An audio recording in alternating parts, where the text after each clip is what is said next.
जय माता दी। तो प्रिय श्रोताओं, आज की इस वीडियो में आप जानेंगे चैत्र नवरात्रि के महापर्व के बारे में। नवरात्रि का महापर्व इस बार कितने दिनों का रहेगा, अष्टमी और नवमी तिथि कब रहेगी, कलश स्थापना का शुभ मुहूर्त क्या रहेगा, कलश स्थापना की आसान सी पूजा विधि भी। तो वीडियो में दी गई जानकारी अगर आपको अच्छी लगे तो वीडियो को लाइक करके कमेंट बॉक्स में जय माता दी जरूर लिखिएगा।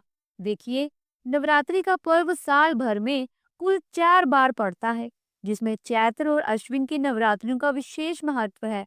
चैत्र नवरात्रि से ही विक्रम संवत की शुरुआत होती है और इन दिनों प्रकृति से एक विशेष तरह की शक्ति निकलती है। इसी शक्ति को ग्रहण करने के लिए इन दिनों में शक्ति पूजा या नव दुर्गा की पूजा करने का विधान है। इसमें माँ की 9 शक्तियों की पूजा अलग अलग दिन की जाती है। पहले दिन माँ शैलपुत्री के स्वरूप की उपासना की जाती है और इस दिन से ही कई लोग 9 दिनों के उपवास रखते हैं। अमावस्या की रात से अष्टमी तक या पड़वा से नौमी की दोपहर तक व्रत नियम के अनुसार चलने से 9 रात यानी नवरात्रि नाम सार्थक होता है। वैसे तो पूरे 9 दिन और 9 रात में नवरात्रि की पूजा की जाती है, लेकिन कई बार तिथियों की हेर फेर के कारण, घट-बढ़ के कारण नवरात्रि का पर्व कभी कभी 8 दिनों का भी हो जाता है। और इस बार क्योंकि चैत्र नवरात्रि भी 8 दिनों की होने वाली है, तो ऐसे में क्या अष्टमी और नवमी एक ही दिन मनाई जाएगी या फिर बीच में 2 दिन की नवरात्रि की पूजा एक ही दिन की जाएगी? तो ये आज के इस वीडियो में आप जानेंगे। देखिए, इस बार माता की सवारी हाथी होगा, क्योंकि रविवार के दिन से चैत्र नवरात्रि का शुभारंभ हो रहा है और हाथी पर ही माता प्रस्थान भी करेंगी, क्योंकि चैत्र नवरात्रि का समापन भी रविवार के दिन ही होगा। हाथी पर आगमन और प्रस्थान बहुत ही शुभ संकेत माना जाता है। देखिए, साल 2025 में नवरात्रि 30 मार्च रविवार से प्रारंभ होकर 6 अप्रैल दिन रविवार तक समाप्त होगी। चैत्र शुक्ल प्रतिपदा तिथि 29 मार्च शनिवार की शाम 4:28 से प्रारंभ होगी।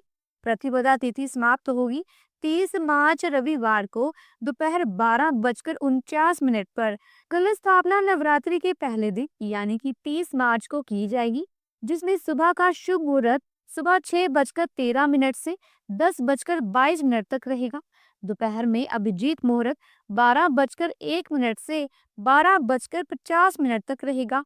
तो नवरात्रि का पहला दिन रहेगा 30 मार्च रविवार को, जिस दिन कलश की स्थापना की जाएगी।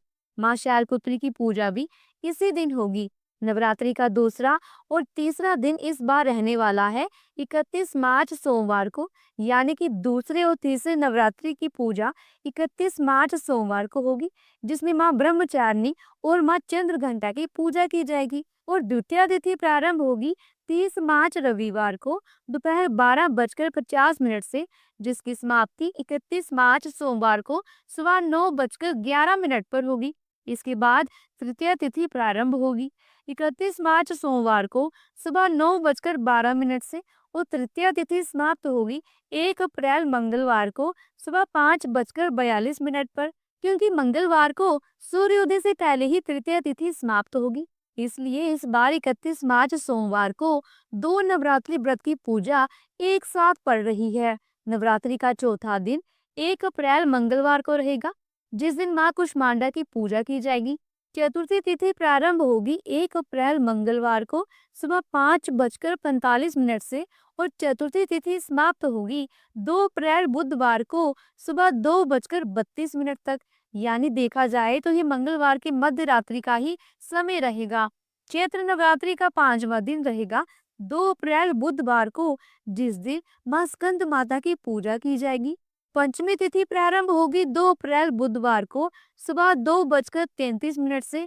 पंचमी तिथि समाप्त होगी 2 अप्रैल बुधवार की रात को ही 11:49 पर। षष्ठी तिथि में मां कात्यायनी की पूजा की जाएगी और छठा दिन रहेगा 3 अप्रैल गुरुवार को। षष्ठी तिथि प्रारंभ होगी 2 अप्रैल बुधवार रात 11:50 से और षष्ठी तिथि समाप्त होगी 3 अप्रैल गुरुवार रात 9:41 पर।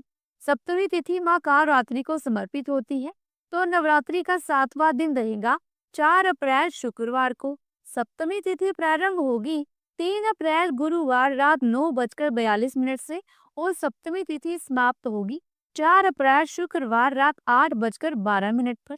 जो लोग नवरात्रि के पूरे उपवास ना रखते हो, केवल पहले और आखिरी उपवास रखते हो, ऐसे में जिनके घर में अष्टमी को कन्या पूजन किया जाता है, तो उन्हें सप्तमी को उपवास रखना होगा और सप्तमी तिथि 4 अप्रैल शुक्रवार को ही रहेगी। अष्टमी तिथि में माँ महागौरी की पूजा की जाती है, तो नवरात्रि का 8वां दिन रहेगा 5 अप्रैल शनिवार को और अष्टमी तिथि प्रारंभ होगी 4 अप्रैल शुक्रवार की रात 8:13 से। अष्टमी तिथि समाप्त होगी 5 अप्रैल शनिवार शाम 7:26 पर।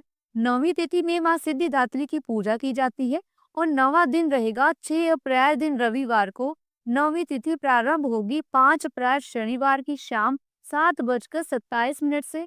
नौवीं तिथि समाप्त होगी 6 अप्रैल रविवार की शाम 7:23 पर और दुर्गा अष्टमी रहेगी 5 अप्रैल शनिवार को। रामनवमी यानी दुर्गा नवमी तिथि रहेगी 6 अप्रैल दिन रविवार को। तो जिनके यहाँ अष्टमी को कन्या पूजन होता है वह 5 अप्रैल को, और जिनके यहाँ नवमी पर होता हो वो 6 अप्रैल रविवार को कन्या पूजन करेंगे। 10वें दिन कलश का विसर्जन किया जाता है और नवरात्रि व्रत का पालन किया जाता है। हालांकि बहुत से लोग अष्टमी तिथि को ही कन्या पूजन करके या नवमी तिथि को ही कन्या पूजन करके व्रत पालन कर लेते हैं और कलश विसर्जन भी कर लेते हैं।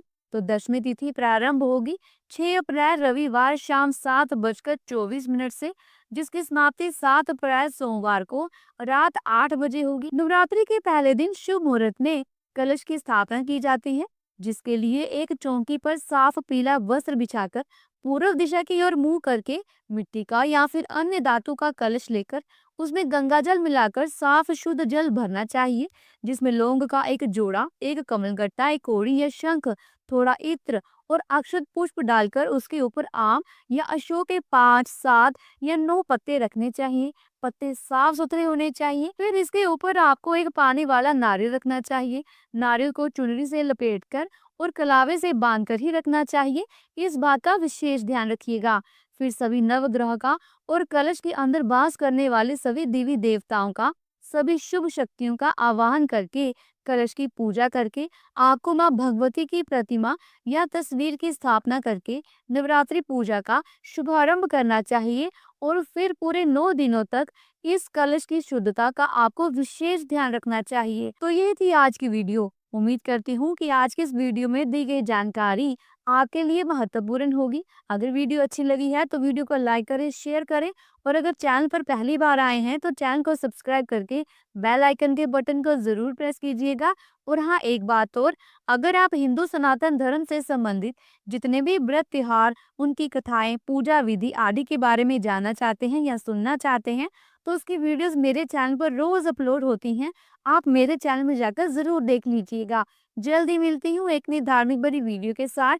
तब तक के लिए प्रेम से बोलो जय माता दी, मिलकर बोलो जय माता दी।